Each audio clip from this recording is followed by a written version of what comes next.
नाजरीन आदाब, अजमत टाइम्स में आप तमाम का इस्तकबाल है। बिस्मिल्लाहिर्रहमानिर्रहीम, इय्याका नअबुदु व इय्याका नस्तईन। तेरी ही इबादत करते ही तुझसे ही मदद चाहते हैं। अंजुमन इस्लामिया मदारिस और निस्वान में मीलादुन नबी सल्लल्लाहु अलैहि वसल्लम नात अकादमी कर्नाटक ज़ेर एहतमाम किया गया था। कर्नाटका के मशहूर शायर शफीक आबिदी अलीपुरी ने अपने बेहतरीन अंदाज में बारगाह रिसालत में रोशनी डालते हुए निज़ामत के फराइज अंजाम दिए, जिसमें सैयद अशरफ नायब सदर अंजुमन तरक्की उर्दू हिंद कर्नाटक ने अपने ख्यालात पेश किए। देखिए स्क्रीन पर उन्हीं की ज़बानी।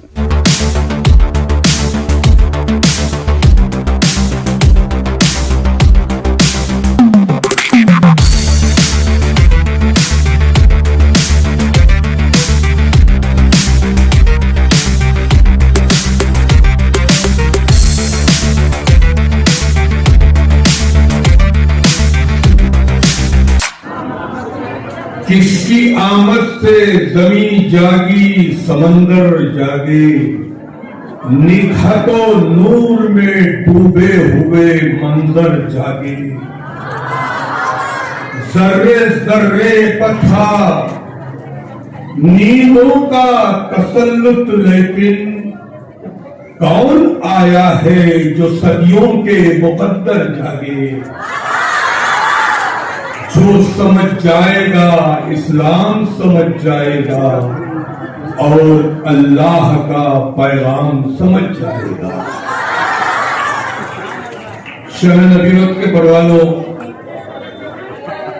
आज मदरसे निस्वां में लेकिन मेरी निगाह जो सैयद अशरफ साहब के चेहरे पर जाकर होती है तो ख्वाजा हाफिज शिराजी का वो शेर मेरी समझ में आता है कि कई सादतें जोरे बाजू से हासिल नहीं होती है, ताकत से हासिल नहीं होती है, पहलवानी से हासिल नहीं होती है, बल्कि कई सादतें अल्लाह ताला की अता भी होती है।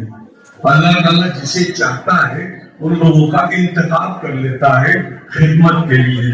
सैयद अशरफ साहब की शख्सियत हमारे दरमियान, बल्कि ये कहूँ तो गलत नहीं कि अल्लाह ताला का एक बहुत बड़ा तोहफा है मिल्लत के लिए। ऐसी शख्सियत है जो मिल जाती है तो मिल्लत के कई काम हल हो जाते हैं। वसाइल पैदा करना अल्लाह का काम है और वसाइल तक पहुंचना हमारा काम है, लेकिन दरमियान में जो वसीला होता है उस वसीले का नाम सैयद अशरफ है। सैयद अशरफ साहब आज जहानी वजीर आजम वीपी सिंह के मुशीर खास रहे, उन्होंने सियासी तौर पर खिदमत अंजाम दी, लेकिन आज जब भी कर्नाटक में या पूरे हिंदुस्तान में बल्कि दुनिया में जब भी मिली मसाइल का मसला उनके सामने आता है तो वो अपनी आवाज बुलंद करते हैं। आवाज बुलंद करना कोई बच्चों का खेल नहीं है और बिल्कुल इस अहद में आवाज उठाना यकीनन बहुत बड़ा काम होता है।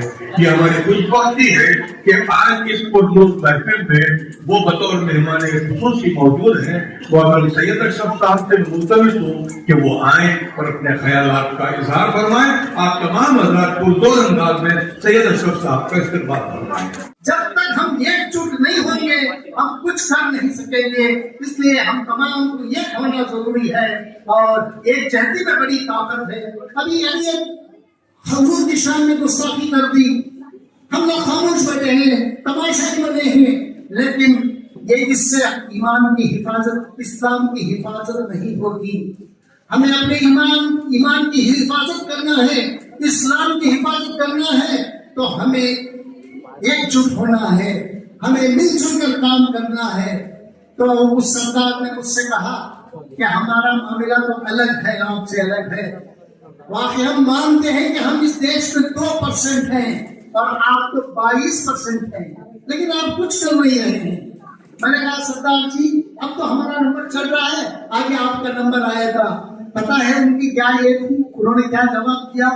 अशरफ साहब ये भूल जाइए, हम 2% हैं, हम इस बात को मानते हैं, लेकिन हमारे किसी भी गुरुद्वारे पर सरकार की या दूसरे लोगों की कोई नजर पड़ी तो हम उनकी ईंट से ईंट बजा देंगे। ये 2% कौम का ये है आवाज है, वो कह रहा है कि हम ईंट से ईंट बजा देंगे उनकी। صرف ہمارے گردوارے کے سامنے آ کے کھڑے ہو جائیں، ہم کیا کرتے ہیں یہ دکھا دیتے ہیں، سرکار کے گھٹنے ٹکا دیں گے، پارلیمنٹ سے کسی بھی ممبر کو باہر نکلنے نہیں دیں گے. یہ ان کا کہنا تھا.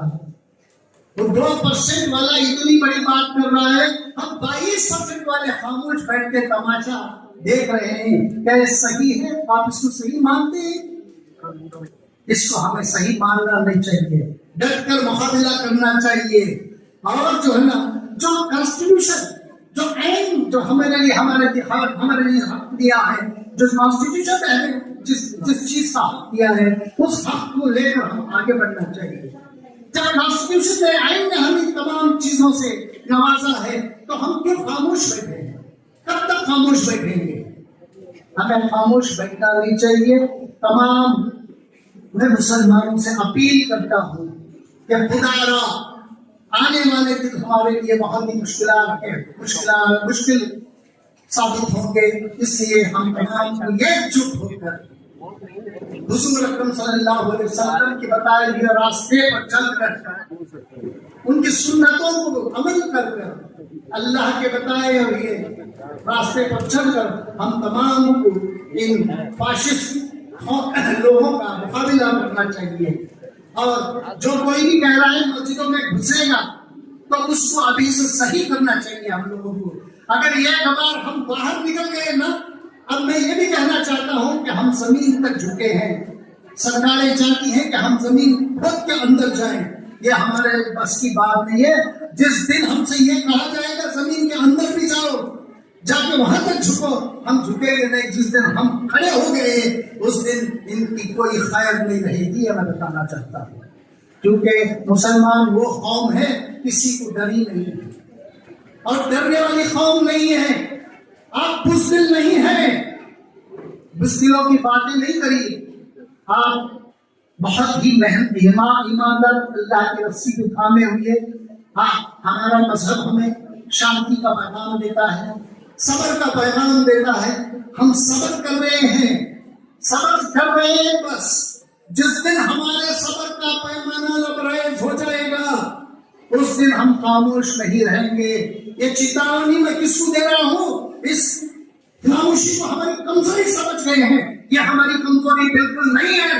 ہم ہمارے اللہ کے بتائے ہوئے راستے پر، ہمارے حضور کے بتائے ہوئے راستے پر چل رہے ہیں، کیونکہ صبر کی تلقین دیتا ہے ہمارا مذہب. صبر کر رہے ہیں، صبر کا مطلب بالکل ہماری، صبر کر رہے ہیں، صبر کا مطلب بالکل ہماری یہ نہیں ہے، خاموشی نہیں ہے، یہ ہماری کمزوری نہیں ہے. ہم اتریں گے میدان میں اور چھوڑیں گے نہیں. کوئی بھی ہو، ہمیں اس سے کیا لینا ہے؟ ہمیں ہمارے مذہب کو بچانا ہے، ہمارے مسجدوں کو بچانا ہے، ہمارے خانقاہوں کو بچانا ہے، ہمارے درگاہوں کو بچانا ہے. ہم ان سے ڈر کے پیچھے ہٹیں گے تو دیکھیے